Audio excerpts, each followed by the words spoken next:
भारत नेपाल के बीच चल रही टेंशन का असर अब भारतीय सीमावर्ती क्षेत्र के नागरिकों पर पड़ने लगा है। दरअसल बिहार के किशनगंज जिले में भारत नेपाल सीमा पर शनिवार की रात नेपाल पुलिस ने 3 भारतीय नागरिकों पर फायरिंग कर दी। इस फायरिंग में एक युवक घायल हो गया। घायल को इलाज के लिए निकट के अस्पताल में भर्ती कराया गया है, जहां उसका इलाज चल रहा है।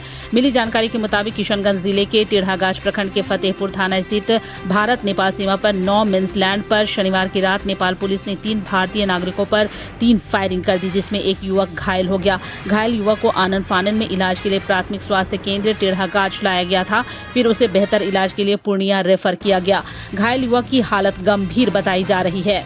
बताया जाता है कि घायल युवक जितेंद्र कुमार सिंह और उसके 2 साथी अंकित कुमार सिंह और गुलशन कुमार सिंह लगभग 7:30 बजे अपने मवेशी ढूंढने भारत नेपाल सीमा स्थित माफी टोला गांव के समीप 9 मिन्स लैंड पर गया था। गांव से बाहर खेत की उस ओर गया जहां नेपाल सीमा पर नेपाल की पुलिस तैनात थी। नेपाल पुलिस ने इन युवकों को देखते ही ताबड़तोड़ फायरिंग शुरू कर दी, जिसमें जितेंद्र कुमार सिंह को गोली लगी है। नेपाल द्वारा फायरिंग की इस घटना में घायल युवक जितेंद्र कुमार सिंह को उनके दोनों साथियों एवं स्थानीय ग्रामीणों ने घटनास्थल से उठाकर उनके घर लाया।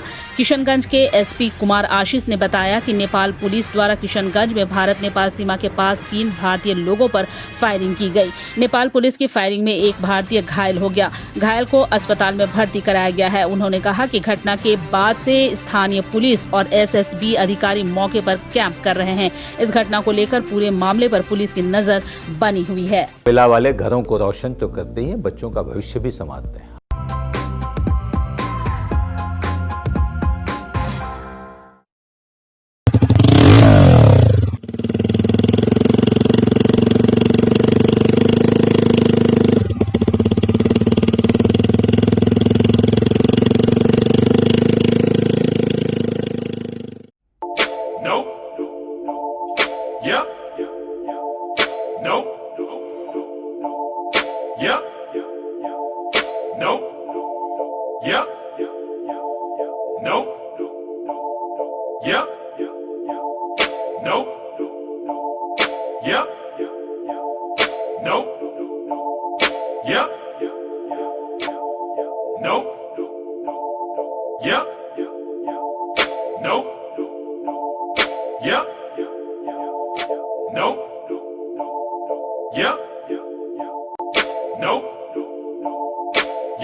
लोगों के घर में झांक ना छोड़िए मखीजा, तू भी अपने घर में सेफ पेंटिंग करा ले। शूटिंग के लायक होगा तेरा घर।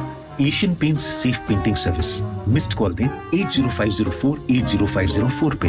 वाह।